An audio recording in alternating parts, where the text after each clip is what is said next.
Salut. Bon, on y retourne, reprise du projet Pistard. Ça fait longtemps. Donc, bah écoute, j'ai pas fait de vidéo depuis longtemps sur cette voiture. Malgré tout, il y a pas mal de petites choses qui ont avancé quand même si c'est des choses un peu. Enfin, en gros, il n'y a pas matière à faire une vidéo avec ce que j'ai fait déjà, donc je vais te présenter ça vite fait. Et puis après, on va se mettre vraiment sur le sujet qui va nous permettre de vraiment avancer sur cette bagnole. Bon, alors déjà, tu avais vu qu'on avait changé toute la face avant, on avait changé toute la tôle de phare et tout ça, donc là, c'est remonté. Ensuite, il a fallu que je mette un faisceau. Donc on a mis un faisceau complet sur la bagnole. Je me suis bien fait pour tout brancher, faire en sorte que tout marche bien. J'ai eu une platine élec qui déconnait. Donc, du coup, j'ai bien lousé avec ça, jusqu'à ce que je la change. Et après, comme par magie, il y a plein de choses qu'on va marcher correctement. À l'arrière, on a mis des feux de plaque, on a monté les phares, enfin tout ça, quoi. Donc tout ça, ça fonctionne, c'est nickel. J'ai viré le réservoir course version autocross. Bon, ça fonctionnait, hein. Enfin, mais clairement, c'était pas ce que j'attendais, enfin, c'est pas ce que je voulais, donc ça a dégagé. J'ai remonté un réservoir de 205 standard à l'emplacement d'origine. Bon, par contre, je me suis fait un peu chier parce qu'il a fallu que j'inverse les écrous. Parce que sinon, les écrous, en fait, ils rentraient dans le réservoir en dessous, donc pas terrible. J'ai remonté tout le tableau de bord aussi, donc tu peux voir, tableau de bord de 205 GTI avec la casquette qui va bien. J'ai mis des gros freins à l'avant. Pour l'arrière, on verra ça bientôt. Là maintenant, il nous reste deux gros trucs à faire. Toute la partie alimentation en essence, et puis ensuite la ligne d'échappement. Donc là, dans cette vidéo, on va faire toute la ligne de carburant, du réservoir jusqu'à l'injection. Et puis on se fera une autre vidéo après pour voir comment est-ce que je me débrouille pour faire la ligne d'échappement, sachant que ça va être ma première. Donc on va essayer ça.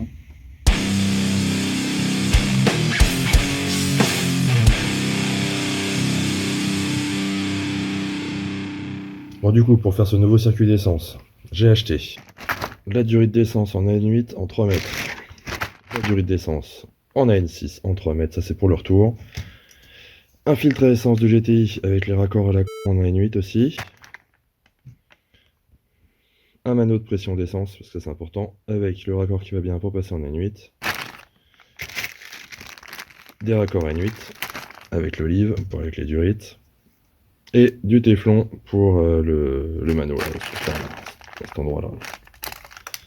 Reste plus qu'à monter. Bon allez, c'est bon, les durites sont montées, la pompe est montée, il reste plus qu'à mettre sous pression et waouh, ça va fuir parce que je m'attends à quelques fuites, c'est la première fois que je fais ça.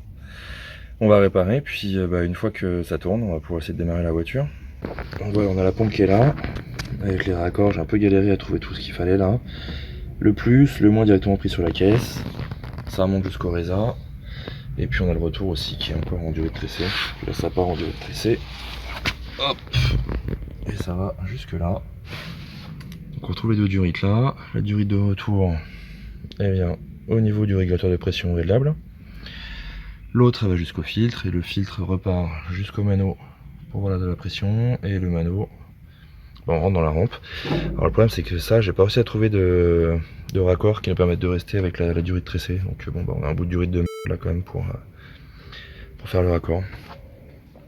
Et puis ça c'est le plus de la pompe. Donc il reste plus qu'à essayer.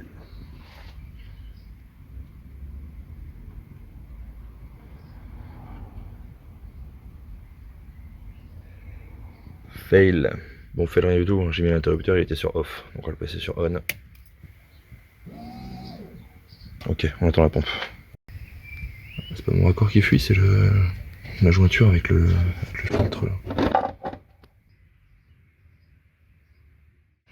Bon, ça fuyait toujours là, donc du coup j'ai regardé et en fait j'avais mis des joints comme ça là. Et ces joints là qui traînent aussi. Du coup on va essayer avec ceux-là, ils sont un peu plus épais, ça devrait mieux le faire. Mais sinon c'est surprenant, j'ai aucune fuite sur mes raccords à N.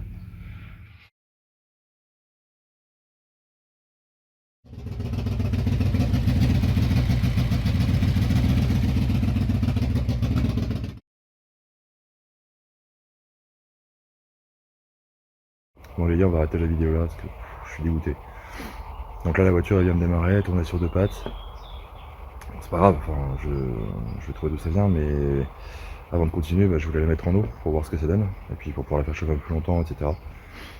Et ça va pas du tout, la caisse, enfin le moteur pisse. Et il pisse pas de n'importe où en fait, c'est ça le plus gros problème. Voilà, il pisse de là. Le bloc que j'ai récupéré qui m'a permis de remplacer le bloc dans lequel j'avais une vis de culasse pétée, bah en fait il est fissuré. Donc on m'a vendu un bloc de merde à cause d'un mec qui a pas réussi à foutre la cale qui va bien au-dessus de la pompe à eau. Donc le bloc est fissuré à cet endroit là et ça coule. Donc moteur mort en fait. Donc je peux tout refaire. Donc franchement je suis deg quoi. Donc on va arrêter là. Je vais pas lâcher l'affaire pour autant. Mais ça veut dire qu'il faut que j'en mette encore pas mal de fric dedans quoi. Faut que je change le joint de culasse, faut que je change